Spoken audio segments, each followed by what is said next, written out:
রাজস্ব বোর্ড যেন মতিউর তৈরি কারখানা, জব্দ এনবিআরের আরেক কর্মকর্তার স্থাবর সম্পত্তি, অবরুদ্ধ 14 জনের 87টি ব্যাংক হিসেব। বিপদে মতিউরের আত্মীয় স্বজন, হঠাৎ করেই বাবার প্রতি মেয়ের ক্ষোভ, প্রকাশ্যে স্ত্রী লাকি।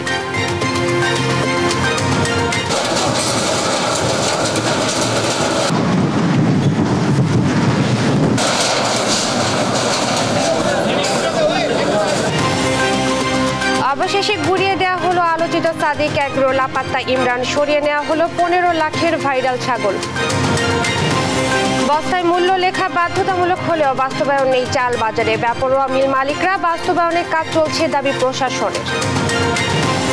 এবং টি-20 বিশ্বকাপের দ্বিতীয় সেমিতে ইংল্যান্ডকে 68 রানে হারিয়ে ফাইনালে ভারত, 3 উইকেট নিয়ে ম্যাচ সেরা আকসার।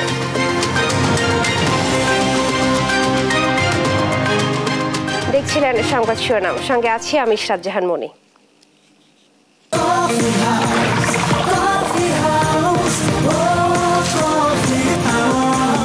কফি হাউস, প্রতি চুমুকে আড্ডা জমে। এবারে বিস্তারিত। জাতীয় রাজস্ব বোর্ড যেন মতিউর তৈরির কারখানা। এবার জব্দ হলো এনবিআরের আরেক কর্মকর্তার ব্যাংক হিসেব। দুদকের অনুসন্ধানী রিপোর্টের ভিত্তিতে বোর্ডের প্রথম সচিব কাজী আবু মাহমুদ ফয়সালের নামে বেনামে থাকা সব স্থাবর সম্পত্তি জব্দ করার আদেশ দিয়েছেন আদালত। এই কর্মকর্তা সহ মোট 14 জনের 87টি ব্যাংক হিসেব ফ্রিজ করা হয়েছে। আরো জানাচ্ছেন কায়েস রাহাত। অনুসন্ধানে বেরিয়ে আসছে জাতীয় রাজস্ব বোর্ডের একের পর এক থলের বেড়াল। মতিউরের ছাগল কাণ্ডের পর এবার দুদক জালে ধরা পড়েছে আরেক কর্মকর্তা কাজী আবু মাহমুদ ফয়সাল। তার বিরুদ্ধে রয়েছে বিশাল দুর্নীতির অভিযোগ। মানি লন্ডারিং, ঘুষের বিনিময়ে কর কর্মকর্তাদের বদলি বাণিজ্য, আয়করদাতাদের ভয় ভীতি প্রদর্শন করে অর্থ গ্রহণ সহ রয়েছে এর মাধ্যমে 1000 কোটি টাকা আত্মসাতের অভিযোগ। অবৈধ এই অর্থের বিনিময়ে স্ত্রী শ্বশুরের নামে রাজধানীর বিভিন্ন জায়গায় কিনেছেন বিপুল পরিমাণ স্থাবর অস্থাবর সম্পত্তি, প্লট, জমিজমা সহ নামে বেনামে কিনেছেন কোটি কোটি টাকার সঞ্চয়পত্র। ঢাকা মহানগর দায়রা জজ মোহাম্মদ আশশামস জগলুল হোসেনের আদালতে শুনানির পর দুদকের পাবলিক প্রসিকিউটর মোশাররফ হোসেন কাজলের আবেদনের প্রেক্ষিতে ফয়সাল সহ 14 জনের 87টি ব্যাংক হিসাবে থাকা প্রায় 6,96 লাখ টাকা এবং ফয়সাল সহ 7 জনের নামে থাকা 15টি সঞ্চয়পত্রে 2,55 লাখ টাকা অবরুদ্ধ করেছেন আদালত। কায়েস রাহাত, দেশ টিভি, ঢাকা। সম্প্রতি ছাগল কাণ্ডে আলোচিত জাতীয় রাজস্ব বোর্ডের সাবেক সদস্য মতিউর রহমানের আত্মীয় স্বজনের আইসি জীবন এখন যেন দুর্বিষহ হয়ে উঠেছে। বিপদে পড়ে দাঁড়ে দাঁড়ে সাহায্য চাইছেন মতিউর, কিন্তু পাশে নেই পরিবার। উল্টো বাবার প্রতি ক্ষোভ জানিয়ে কেটে পড়েছেন কানাডায় বিলাসী জীবন কাটানো মেয়ে ফারজানা রহমান ইশপিতাও। মতিউর কাণ্ডের নতুন সমালোচনার জন্ম দিয়েছে বাংলাদেশ ব্যাংক গভর্নরের সাথে তার হজের একটি ছবিও। বিস্তারিত শাহাদাত নিশাদের রিপোর্টে। বিশ্বখ্যাত ম্যাকলারেন ব্র্যান্ডের বিলাসবহুল গাড়ির ছবি সহ সামাজিক যোগাযোগ মাধ্যমে ভাইরাল হয়েছেন সাবেক এনবিআর সদস্য মতিউর রহমানের প্রথম স্ত্রীর মেয়ে ফারজানা রহমান ইপসিতা। ছাগলকাণ্ডে আলোচনায় আসার পর প্রথমে বাবার পক্ষ নিয়ে কথা বললেও পিতার বিরুদ্ধে একের পর এক অভিযোগ আসার পর অবস্থান পাল্টাচ্ছেন তিনিও। যার টাকায় কানাডায় তার বিলাসবহুল জীবন, সেই বাবাকেই দোষারোপ করছেন ইস্পিতা। স্বজনদের কাছে ভয়েস মেসেজে ক্ষোভ প্রকাশ করেন তিনি। মতিউর ধোঁকা দিয়েছেন উল্লেখ করে ছেড়ে না দেওয়ার হুমকিও দেন ইপসিতা। আমার বাবার নিয়ে আমার এখন কোনো ইচ্ছাই নেই তার প্রোটেক্ট করা। আমার তার উপর জিদ, সে আমার মারে ধোঁকা দিছে, সে আমারে ধোঁকা দিছে, আমার ভাইরে ধোঁকা দিছে, আমার ভাইয়ের একটা বাচ্চা হয়েছে, সে আমাদের ধোঁকা দিছে। আমি তাকে ছাড়ব জীবন না। এক ছাগলেই শেষ মতিউর। আয়ের বিপরীতে তার এবং তার পরিবারের সদস্যদের বিলাসী জীবন প্রকাশ্যে আসায় জাতীয় রাজস্ব বোর্ডের কাস্টমস, এক্সাইজ ও ভ্যাট আপিলের ট্রাইব্যুনাল থেকে বাদ পড়েছেন। হারিয়েছেন সোনালী ব্যাংকের পরিচালক পর্ষদের পদও। স্থগিত হয়েছে মতিউর সহ তার স্ত্রী সন্তানদের 8টি ব্যাংক হিসাব এবং পুঁজিবাজারে বেনিফিশিয়ারি ওনার্স অ্যাকাউন্ট। এমন অবস্থায় বিপদ থেকে রক্ষায় দাঁড়ে দাঁড়ে সাহায্য চাইছেন মতিউর। সবশেষ কাস্টমসের সহকর্মীদের পাশে চান তিনি। অবিলম্বে বিসিএস কাস্টমস অ্যাসোসিয়েশনের বিবৃতি চান তিনি। এ বিষয়ে অনুরোধ জানিয়ে কর্মকর্তাদের হোয়াটসঅ্যাপ গ্রুপে আবেগঘন দীর্ঘ বার্তা পাঠাচ্ছেন মতিউর। এদিকে রাজস্ব কর্মকর্তা হয়েও ফাঁকি দিয়েছেন বিপুল পরিমাণ রাজস্ব। শুধু রাজধানীর পূর্বাচলে দলিল রেজিস্ট্রির সময় জমির মূল্য কম দেখিয়ে স্বামী স্ত্রী মিলে ফাঁকি দিয়েছেন 1,54,36,000 টাকার বেশি রাজস্ব। ছাগলকাণ্ডের পর প্রকাশ্যে আসে মতিউরের প্রথম স্ত্রী নরসিংদীর রায়পুরা উপজেলা পরিষদের চেয়ারম্যান লাইলা কানিজ লাকির অডেল সম্পত্তির তথ্য। বেশ কিছুদিন আত্মগোপনে থাকার পর প্রকাশ্যে আসেন তিনি। বৃহস্পতিবার বেলা 12টার দিকে ব্যক্তিগত গাড়িতে করে উপজেলা পরিষদে আসেন লাকি। পরে আসন্ন এইচএসসি ও সমমানের পরীক্ষার প্রস্তুতি সভায় অংশ নেন তিনি। এত আলোচনার মাঝে খোঁজ মিলছে না মতিউরের। তবে সবশেষ বাংলাদেশ ব্যাংকের গভর্নর আব্দুর রউফ তালুকদারের সঙ্গে তার হজের একটি ছবি সামাজিক যোগাযোগ মাধ্যমে ভাইরাল হয়েছে। শাহাদাত নিশাদ, দেশ টিভি, ঢাকা। অবশেষে গুড়িয়ে দেয়া হলো বিতর্কিত সাদিক অ্যাগ্রোর মোহাম্মদপুর শাখা। সকালে সেখানে উচ্ছেদ অভিযান চালায় ঢাকা উত্তর সিটি কর্পোরেশন। খাল দখল করে গড়ে তোলা অফিস ঘর ভাঙতে গেলে শুরুতে ক্ষমতার দাপট দেখিয়ে বাধা দেন ফার্মের কর্মীরা। তবে এ সময় উপস্থিত ছিলেন না অ্যাগ্রোর মালিক ইমরান। আর খাল দখলমুক্ত করার পর খননের কথা জানিয়েছেন স্থানীয় ward councillor. M A আজিমের report. উচ্ছেদের নোটিশ পেয়ে বৃহস্পতিবার সকাল থেকেই খালের ওপর গড়ে তোলা নিজেদের বসতঘর ও দোকানপাট সরিয়ে নিতে থাকে বস্তিবাসী। তবে নোটিশের তোয়াক্কা করেনি বিতর্কিত সাদেক অ্যাগ্রো, যা নিয়ে ক্ষুব্ধ বস্তিবাসীও। বাংলা তো সবই ভাঙ্গা দিব, কতটুক থাকবো আর কতটুক ভাঙ্গা দিব, এটা কথা হলো আমরা সবই তো গরিব মানুষ। বন্যা চৌধুরীর ঘর থাকবো, বন্যা চৌধুরী তো এটা ভাঙাইতে আছে। হ্যাঁ তো ভাঙাইতে আছে, হ্যাঁ হওয়ার এইটা ভাড়া দিব, বেলা 12টার পর ঘটনাস্থলে পৌঁছায় ডিএনসিসির উচ্ছেদ দল। খালের জায়গায় গড়ে তোলা অফিস ঘর ভাঙতে গেলে বাধা দেয় অ্যাগ্রো শ্রমিকরা। পরে পুলিশ তাদের সরিয়ে দিলে গুড়িয়ে দেয়া হয় অফিসটি। এমন পরিস্থিতিতেও সাদেক অ্যাগ্রোর ম্যানেজারের দাবি, ফার্মের কিছুই হবে না। আমাদের তো কোনো সমস্যা নাই, সাদেক অ্যাগ্রোর কোনো কিছুই হবে না ইনশাল্লাহ। সাদেক অ্যাগ্রোর কোনো কিছু, এটা একটা ষড়যন্ত্র, অনেক খামারিদের ষড়যন্ত্র, কোনো সমস্যা হবে না। অভিযানে গিয়ে হতবাক নির্বাহী ম্যাজিস্ট্রেটও জানান, 4% জমির কাগজ থাকলেও সাদিক অ্যাগ্রো দখলে রেখেছে প্রায় 1 বিঘা। উনি দাবি করেছে 4%, কিন্তু বাস্তবে এখানে জমি আছে হচ্ছে 1 বিঘার উপরে। 1 বিঘার উপরে জমি দখল করে আছে। সুতরাং উনি 4% জমি, উনি জমির মালিক, উনি কিন্তু ভবনের মালিক না। আমরা কিন্তু ভবন ভাঙছি, অবৈধ ভবন, এবং খালের ভিতরে যে অংশটা পড়েছে সেটাই কিন্তু আমরা ভেঙেছি। শুধু উচ্ছেদ নয়, খাল আগের রূপে ফেরাতে উচ্ছেদ অভিযান শেষে খননের কথা জানান স্থানীয় ওয়ার্ড কাউন্সিলর। আজকে আমরা যখন এখানে উচ্ছেদ করা শুরু করব, তখন আমরা সিএস ম্যাপ ধরে টান দিব।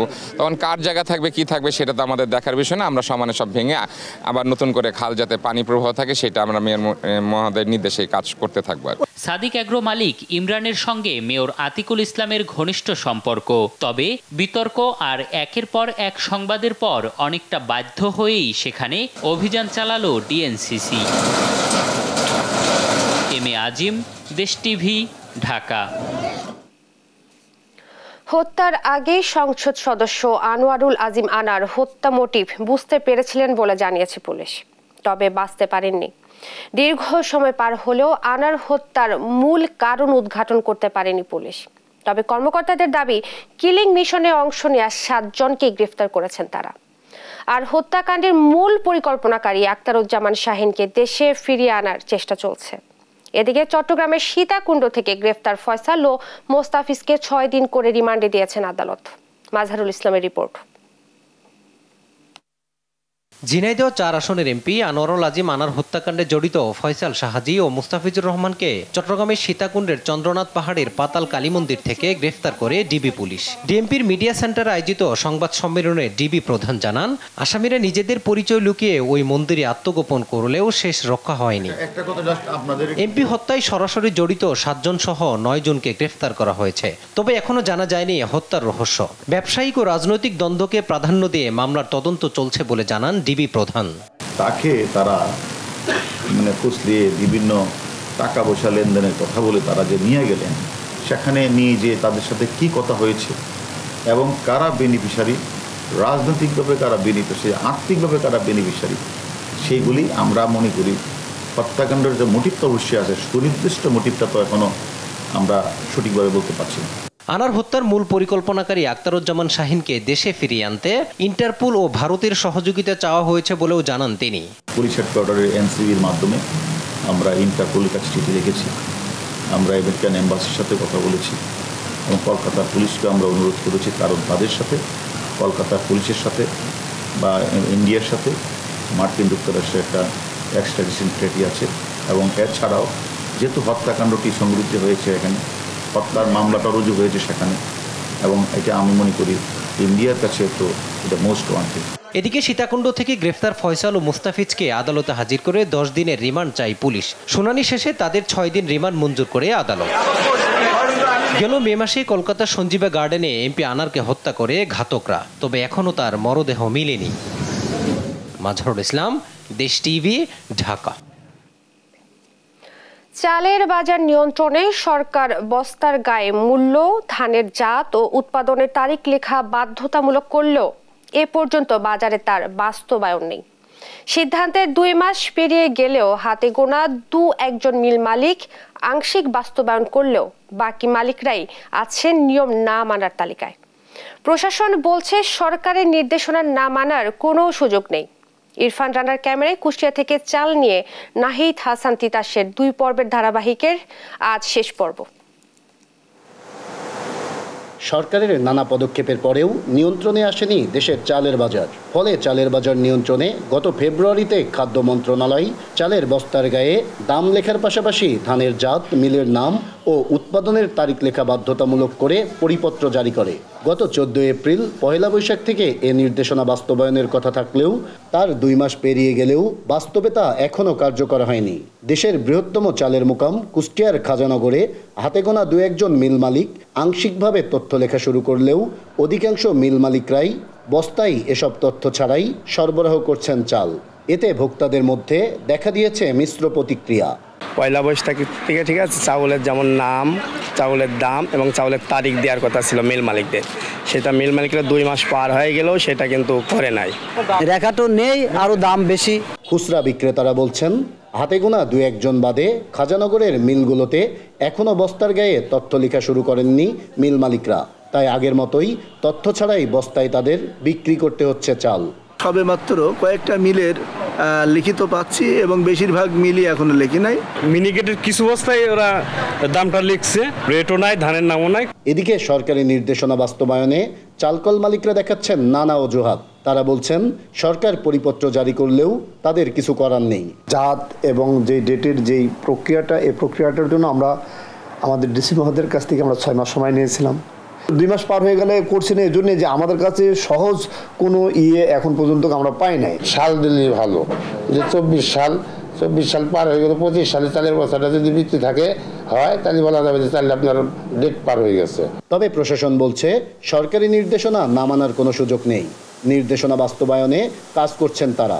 অনেকগুলো চাউল মালিক এটি প্রতিপালন করছে, আর কেউ কেউ এখনও প্রক্রিয়াধীন রয়েছে বলে আমাদেরকে জানিয়েছে। এটি যেন দ্রুতই বাস্তবায়ন হয় সে বিষয়ে খাদ্য অফিসার সহ আমাদের জেলা প্রশাসন, ভোক্তা অধিকার সকলেই আমরা যথাযথ ব্যবস্থা গ্রহণ করছি। চালের বাজার নিয়ন্ত্রণে সরকার চালের দাম নির্ধারণ সহ নানা পদক্ষেপ নিলেও তা কার্যকর করা সম্ভব হয়নি। তাই সরকারের বস্তার গায়ে চালের মূল্য, ধানের জাত ও উৎপাদনের তারিখ লেখা আদেও শতভাগ কার্যকর হবে কিনা তা নিয়ে দেখা দিয়েছে সন্দিহান। নাহিদ হাসান তিতাস, দেশ টিভি, কুষ্টিয়া। একটু বৃষ্টিতেই তলিয়ে যায় রাজধানী, তৈরি হয় চরম জলাবদ্ধতা। এর মধ্যে 2 সিটি কর্পোরেশন ড্রেন ও খাল পরিষ্কার সহ নানা উদ্যোগ নিলেও তাদের নজরে আসেনি ফ্লাইওভারের ড্রেনেজ ব্যবস্থা। সামান্য বৃষ্টিতে ফ্লাইওভার থেকে পানি পড়ে সরাসরি সড়কে, ফলে জলাবদ্ধতা সহ তৈরি হচ্ছে খানাখন্দ। রক্ষণাবেক্ষণের অভাবে পানি নিষ্কাশনের পাইপেও জন্ম নিচ্ছে বড় বড় বটগাছ। যোগাযোগ বিশেষজ্ঞরা বলছেন লক্ষ্য পূরণে ব্যর্থ হচ্ছে দেশের যোগাযোগ অবকাঠামো। বিস্তারিত নিয়াজ মোর্শেদের প্রতিবেদনে। দেখে মনে হচ্ছে ঝর্ণাধারা বইছে রাজধানী জুড়ে, তবে এটি কোনো ঝর্ণাধারা নয়। যোগাযোগ খাতে যুক্ত হওয়া ফ্লাইওভার থেকে সড়কে বৃষ্টির পানি পড়ার দৃশ্য। রাজধানীর ফ্লাইওভারগুলো থেকে পানি নিষ্কাশনের যথাযথ ড্রেনেজ ব্যবস্থা না থাকায় সড়কে জলাবদ্ধতা আরও বাড়াচ্ছে। বৃষ্টির পানি সরাসরি সড়কে পড়ায় তৈরি হচ্ছে খানাখন্দ।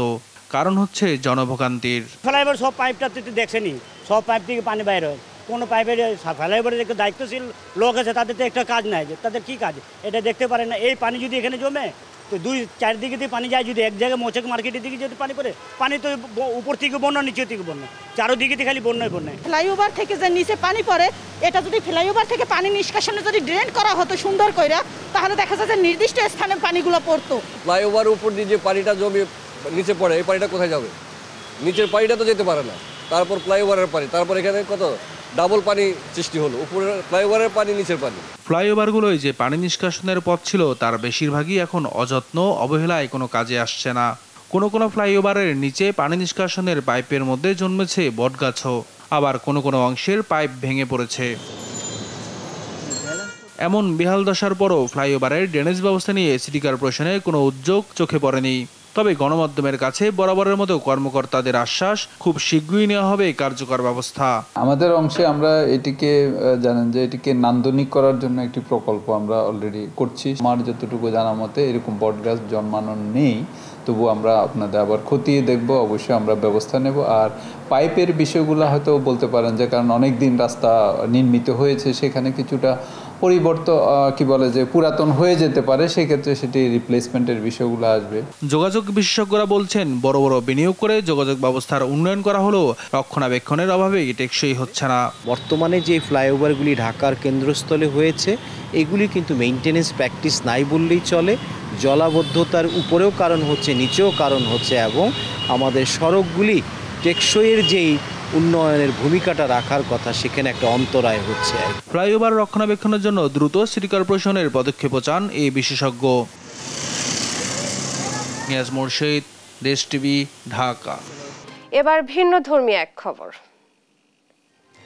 বিশ্বজুড়ে আলো ছড়াচ্ছেন চট্টগ্রামের সন্তান ডক্টর বদরুল হুদা খান। 20টি ভাষায় প্রকাশিত হয় তার ই-লার্নিং বই। যুক্তরাষ্ট্রে পেয়েছে বেস্ট সেলারের স্বীকৃতি।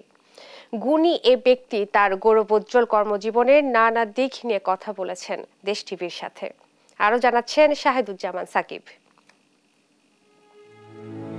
আধুনিক ই লার্নিং এর প্রতিষ্ঠাতা হিসেবে বিশ্বে আলোড়ন তৈরি করেছেন ডক্টর বদরুল হুদা খান।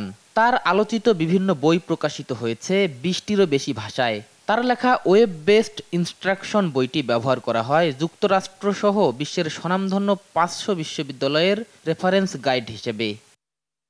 সপরিবারে বিদেশে থাকলেও দেশের মানুষকে নিয়ে গভীরভাবে চিন্তা করেন তিনি। ই লার্নিং এর ওপর বাংলা ভাষায় বই লেখার জন্য সম্প্রতি দেশে এসেছেন তিনি। বর্ণিল কর্মময় জীবনের নানামাত্রিক দিক নিয়ে ডক্টর খান কথা বলেন দেশ টিভির সঙ্গে।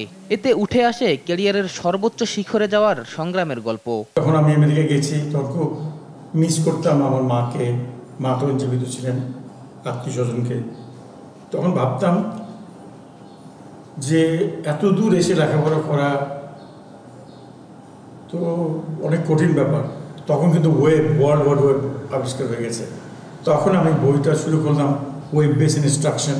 ওর মাধ্যমে বোঝাতে চেয়েছিলাম আপনি বিশ্বের যেখানে জায়গায় যে কোনো স্থানে থাকুন না কেন, আপনি এই ওয়েবের মাধ্যমে সে লেখাপড়া করতে পারেন, ইনফরমেশন এক্সচেঞ্জ করতে পারেন, বিজনেস করতে পারেন, চিকিৎসা ক্ষেত্রে উন্নতি করতে পারেন। এই জিনিসটা আমার বোঝাটা এবং এটা বুঝিয়ে মানুষকে বোঝানো ছিল একটু কঠিন। ই লার্নিং ভিত্তিক শিক্ষা ব্যবস্থা নিয়ে বিশ্বব্যাংক, ন্যাটো, এডিবি সহ মার্কিন যুক্তরাষ্ট্রের বিভিন্ন সরকারি দপ্তরে খ্যাতিমান পরামর্শক হিসেবে কাজ করার অভিজ্ঞতার কথাও জানালেন তিনি। আমি বিশ্বের বিভিন্ন স্থানে, সে মিডল ইস্টের, সে সৌদি আরব হতে শুরু কোরিয়া, চায়না, সব তুরস্ক, সব দেশে আমি প্রধান বক্তা হিসেবে যাচ্ছি এবং আমার আমার সম্মান বেড়ে গেল। এতদূর আসার পেছনে মেধা যোগ্যতার পাশাপাশি অনুসন্ধানী মননের কথা তুলে ধরেন এ বিশেষজ্ঞ। মেধা, অধ্যবসায় এবং নিজের লেগে থাকা। এখন আমার জিনিসটা হয়েছে কি, হয়তো আমি অনেক ভাগ্যবান যে জিনিসটা নিয়ে কাজ করেছি। ওই সময় বিশ্বে হয়তো দরকার বেশি ছিল। 95-এ ধারণাটা নিয়ে আসলাম, 96-এ বই বের হলো, হওয়ার পর সারা বিশ্বে কিন্তু একটা আলোড়ন সৃষ্টি হলো। আধুনিক বাংলাদেশ গঠনে দেশকে নিয়ে তার সৃজনশীল চিন্তা ও কার্যকর পরিকল্পনা তুলে ধরেন গুণী এ ব্যক্তি। দেশকে ভালোবাসতে হবে, মনে প্রাণে ভালোবাসতে হবে, কারণ নিজের কথা চিন্তা না করে দেশের কথা চিন্তা করতে হবে। শাহিদুজ্জামান সাকিব, দেশ টিভি, ঢাকা। এখন থেকে প্রতি বছর 2000 কর্মী নেবে সংযুক্ত আরব আমিরাত। আর এ বছরই মধ্যপ্রাচ্যের দেশটিতে যাবে 1300 ট্যাক্সি চালক। সকালে প্রবাসী কল্যাণ ও বৈদেশিক কর্মসংস্থান মন্ত্রণালয়ের সৌজন্য সাক্ষাতে এসব বলেন ঢাকায় নিযুক্ত আরব আমিরাতের রাষ্ট্রদূত। তিনি জানান, বেতনাদি ও সুযোগ সুবিধা আন্তর্জাতিক শ্রম নীতিমালা অনুযায়ী হবে। বিস্তারিত ফজলে আদিত্যের রিপোর্টে। সকালে রাজধানীর প্রবাসী কল্যাণ ভবনে প্রবাসী কল্যাণ ও বৈদেশিক কর্মসংস্থান প্রতিমন্ত্রী শফিকুর রহমান চৌধুরীর সাথে সৌজন্য সাক্ষাৎ করে ঢাকায় নিযুক্ত আরব আমিরাতের রাষ্ট্রদূত ও দুবাই ট্যাক্সি কর্পোরেশনের প্রধান নির্বাহী। 1 ঘণ্টা বৈঠক শেষে সাংবাদিকদের সাথে কথা বলেন প্রবাসী কল্যাণ ও বৈদেশিক কর্মসংস্থান প্রতিমন্ত্রী শফিকুর রহমান চৌধুরী। তিনি জানান, সংযুক্ত আরব আমিরাতের সাথে সুসম্পর্ক ধরে রাখতে সব ধরনের প্রচেষ্টা অব্যাহত থাকবে। চলতি বছর বাংলাদেশ থেকে 1300 ট্যাক্সি ও মোটরসাইকেল চালক নিবে আমিরাত। আগামী বছর এর সংখ্যা 2000। বাংলাদেশ থেকে তারা এখন ট্যাক্সি ড্রাইভার নিবে, মোটরসাইকেলিস্ট নিবে এবং বছরে অন্তত কমপক্ষে 2000 একটা অর্গানাইজেশন এইভাবে অন্যান্য সংগঠনে নিতেছে। সেই হিসাবে আমরা মনে করি যে সংযুক্ত আরব আমিরাতের সাথে আমাদের যে সুসম্পর্ক দীর্ঘদিনের, জাতির জনক বঙ্গবন্ধু সেটা শুরু করেছিলেন 1974 ইংরেজিতে, সেটা কন্টিনিউ আছে এবং কন্টিনিউ থাকবে। আর ঢাকায় নিযুক্ত সংযুক্ত আরব আমিরাতের রাষ্ট্রদূত H.E. আব্দুল্লাহ আলী আল মাহাদি জানান, আন্তর্জাতিক শ্রম নীতিমালা অনুযায়ী বেতন ও অন্যান্য সুযোগ পাবে কর্মীরা। For this year, because we are in the middle of 2024, Dubai taxi driver, they will take 1,300 all in total. But this number will be increased by, in the future, will be approximately 2,000 yearly.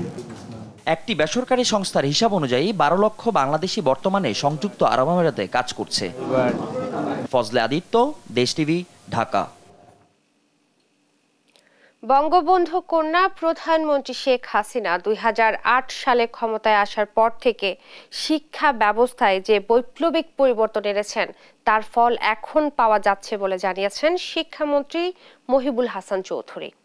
বৃহস্পতিবার দুপুরে আন্তর্জাতিক মাতৃভাষা ইনস্টিটিউটে জাতীয় শিক্ষা সপ্তাহে জাতীয় পর্যায়ে বিজয়ীদের মাঝে পুরস্কার বিতরণ অনুষ্ঠানে এ কথা বলেন তিনি। মন্ত্রী জানান, আধুনিক শিক্ষা ব্যবস্থা গড়ে তুলতে কাজ করছে সরকার।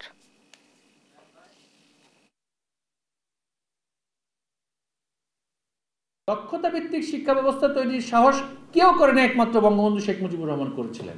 ক্ষুদ্র ক্ষুদা শিক্ষা কমিশন করার মাধ্যমে তিনি সেটা করতে চেয়েছিলেন এবং সেই পথে অনেক দূরে গিয়েছিলেন। কিন্তু আমাদের দুর্ভাগ্য 75 আমরা তাকে হারানোর পরে ব্যাক টু দ্য প্যাভিলিয়ন। এবার আন্তর্জাতিক প্রসঙ্গ। ইরানের প্রেসিডেন্ট নির্বাচন আজ। হেলিকপ্টার দুর্ঘটনায় সাবেক প্রেসিডেন্ট ইব্রাহিম রাইসির মৃত্যুর 1 মাস পর তার উত্তরসূরি নির্ধারণ করবেন দেশটির নাগরিকরা। ধারণা করা হচ্ছে দেশটির সর্বোচ্চ নেতা আয়াতুল্লাহ খামেনির ঘনিষ্ঠ জনই বসছেন ক্ষমতায়। গাজায় যুদ্ধ ও হিজবুল্লাহ ইসরায়েলের সংঘর্ষের মাঝেই ইরানের এই নির্বাচনের দিকে তাকিয়ে বিশ্ব। লুৎফুর কবিরের রিপোর্টে বিস্তারিত। গেল 2 বছর ধরে ইরানের অভ্যন্তরীণ রাজনীতিতে অস্থিরতা। 2022 সালের সেপ্টেম্বরে 22 বছর বয়সী কুর্দি নারী মাহসা আমিনি পুলিশি হেফাজতে মৃত্যুর প্রতিবাদে যে বিক্ষোভ ছড়িয়ে পড়েছিল তা সামাল দিতে বেশ বেগ পেতে হয় ইরান সরকারকে। ওই ঘটনায় পুলিশের গুলিতে কয়েকশো মানুষ প্রাণ হারান। বিক্ষোভে জড়িত থাকায় ফাঁসিতে ঝুলানো হয় তাদের অনেককেই। গাজা ইস্যুতে চলতি বছর ইরান ইসরায়েল পাল্টাপাল্টি হামলা এবং হেলিকপ্টার দুর্ঘটনায় ইরানি প্রেসিডেন্ট ইব্রাহিম রাইসি ও পররাষ্ট্রমন্ত্রী আমির আবদুল্লাহিয়ান নিহতে টালমাটাল দেশের ভেতরের দৃশ্যপট। সেই সঙ্গে ইরানের দ্রুত অগ্রসরমান পারমাণবিক কর্মসূচি বন্ধে পশ্চিমা চাপ বেড়ে যাওয়ার পাশাপাশি রাজনৈতিক, সামাজিক ও অর্থনৈতিক সংকটে ইরানিদের ভেতর বাড়ছে অসন্তোষ। এর মাঝেই শুক্রবার ইরানের প্রেসিডেন্ট নির্বাচন। রাইসির উত্তরসূরি বেছে নিতে এবার প্রতিদ্বন্দ্বিতা করছেন 6 জন প্রার্থী। তাদের 5 জনই রক্ষণশীল ও 1 জন মধ্যপন্থী। নির্বাচন ইস্যুতে দেখভালের দায়িত্বে থাকা খামেনি ঘনিষ্ঠ গার্ডিয়ান কাউন্সিল তাদেরই অনুমোদন দিয়েছেন, যেখানে গেলবারের মতো বাদ দেয়া হয়েছে সাবেক প্রেসিডেন্ট আহমাদি নেজাদকে। এবারের নির্বাচনে ভোটদানে কিছুটা বিভক্তিতে ভুগছেন ইরানের তরুণ ভোটাররা। নাম প্রকাশে অনিচ্ছুক তরুণদের অনেককেই এই নির্বাচনকে উপহাস বলে বর্ণনা করেছেন। কেউ কেউ বলছেন এটি তামাশারি নির্বাচন। তাদের মতে খামেনির অনুগতদেরই একজন প্রেসিডেন্ট হিসেবে ক্ষমতায় বসছেন। ইরানের মোট জনসংখ্যার 8 কোটির বেশি মানুষের বয়স 30-এর নিচে, ফলে নির্বাচনে বড় একটা ভূমিকা রাখতে পারে তরুণদেরই ভোট। ভোট নিয়ে মঙ্গলবার এক ভাষণে খামেনি বলেছেন, যিনি মনে করেন যুক্তরাষ্ট্রের আনুগত্য ছাড়া কিছুই সম্ভব নয়, সে তার দেশকেও সামলাতে পারবে না। লুৎফর কবির, নিউজ ডেস্ক, দেশ টিভি। অবরুদ্ধ গাজা উপত্যকায় ইসরায়েলি বাহিনীর সবশেষ হামলায় প্রাণ গেছে আরও 47 ফিলিস্তিনের। আহত হন অর্ধশতাধিক মানুষ। গাজার কেন্দ্রস্থল উত্তর এবং দক্ষিণের ঘনবসতিপূর্ণ বেসামরিক এলাকায় বোমা হামলায় হতাহত হন অনেকে। ইসরায়েলি স্থল অভিযানে সেনারা রাফাতে পরিকল্পিতভাবে আবাসিক বাড়িঘর ধ্বংস করছে। জাতিসংঘের ইউনিসেফের উপপ্রধান বিবৃতিতে জানান, গাজার বহু নিখোঁজ শিশুর মরদেহ এখনো ধ্বংসস্তূপের নিচে চাপা পড়ে আছে।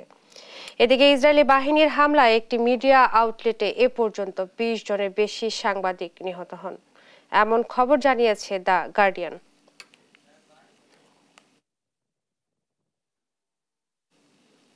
ভারী বন্যায় বিপর্যস্ত বিভিন্ন দেশ। নেপালে গেল 2 দিনে মারা গেছেন অন্তত 20 জন। এর মধ্যে বন্যা ও ভূমিধসে 11 এবং বজ্রাঘাতে 9 জনের মৃত্যু হয়। এদিকে চীনে প্রায় মাস খানেক ধরে চলা বন্যার কোনো উন্নতির লক্ষণ নেই। আরো জানাচ্ছেন রজনী রহমান। বৃষ্টি ও আকস্মিক বন্যায় বিপর্যস্ত নেপাল। গেল 24 ঘন্টায় দেশটির সম্মুখীন হয়েছে ভয়াবহ প্রাকৃতিক বিপর্যয়ের। দুর্যোগের কবলে হু হু করে বাড়ছে মৃতের সংখ্যা। বিভিন্ন জায়গায় ভূমিধস ও বজ্রাঘাতে হতাহতের সংখ্যা আরও বাড়ার আশঙ্কা করছে প্রশাসন। জেলা প্রশাসক বুদ্ধ বাহাদুর গুরুং জানিয়েছেন, লামজুং জেলায় রাতভর বৃষ্টিতে ভূমিধসে 3টি বাড়ি বিধ্বস্ত হয়। National disaster risk reduction and management অথরিটির মুখপাত্র ডিজান ভট্টরায় জানান, পরিস্থিতি মোকাবেলায় কাজ করছেন তারা। জুনের মাঝামাঝি থেকে সেপ্টেম্বরের মাঝামাঝি পর্যন্ত বর্ষা মৌসুমে নেপালের বেশিরভাগ পার্বত্য এলাকায় বন্যা ও ভূমিধসে প্রতি বছর শত শত মানুষ মারা যায়। এদিকে চীনে মাসখানেক ধরে চলা বন্যা থামার কোনো লক্ষণ নেই। টানা বৃষ্টিতে বন্যা আর ভূমিধসে সবচেয়ে ক্ষতিগ্রস্ত চীনের দক্ষিণাঞ্চল। প্রবল বর্ষণে ফসলি জমি সহ তলিয়েছে বহু ঘরবাড়ি, রাস্তাঘাট ও স্থাপনা। তবে পূর্বাঞ্চল ও কেন্দ্রের বহু গ্রামের ফসলি জমি তলিয়ে গেছে। এতে চরম দুর্ভোগে পড়েছেন কৃষকরা। প্রবল ঢেউয়ের তাণ্ডবে ভেঙে পড়েছে বাড়ি, ধ্বংসলীলা প্রত্যক্ষ করেছে এলাকার বাসিন্দারা। যুক্তরাষ্ট্রের মিনেসোটা রাজ্যের দক্ষিণাঞ্চলে অবস্থিত ব্লু আর্থ রিভার। প্রবল বৃষ্টিপাতে ভয়াল রূপ নিয়েছে নদীটি। ভেঙে গেছে বিশাল এ বাঁধের একাংশ। পানির আঘাতে ভাঙতে শুরু করেছে বাঁধের চারপাশ। নিরাপদে সরিয়ে নেওয়া হয়েছে স্থানীয় বাসিন্দাদের। সুইজারল্যান্ড আর স্পেনের মাদ্রিদ ডুবছে বন্যায়। মঙ্গলবার সামাজিক যোগাযোগ মাধ্যমে একটি ভিডিও ছড়িয়ে পড়ে। বন্যার ভয়াবহতা দেখা যায় সুইজারল্যান্ডের পশ্চিমের শহর মর্গেজে। এদিকে ভারী বৃষ্টিতে বন্যায় বিপর্যস্ত কলম্বো। আগামী কয়েকদিনে বন্যা পরিস্থিতির আরও অবনতি হতে পারে বলে জানিয়েছে শ্রীলঙ্কার আবহাওয়া বিভাগ। রজনী রহমান, নিউজ ডেস্ক, দেশ টিভি। এই ছিল এখনকার সংবাদ সকাল। পরের বুলেটিন দেখার আমন্ত্রণ রইল। এছাড়া দেশ টিভি সর্বশেষ সব খবর পেতে ভিজিট করুন www.desh.tv। ফেসবুকে আমাদের সঙ্গে যুক্ত থাকুন দেশ টিভি অথবা দেশ টেলিভিশন পেজে। সর্বশেষ সব ভিডিও পেতে ইউটিউবে আমাদের হ্যান্ডেল @দেশ টেলিভিশন অথবা @দেশ টিভি নিউজ লিখে সার্চ করুন। ধন্যবাদ সবাইকে।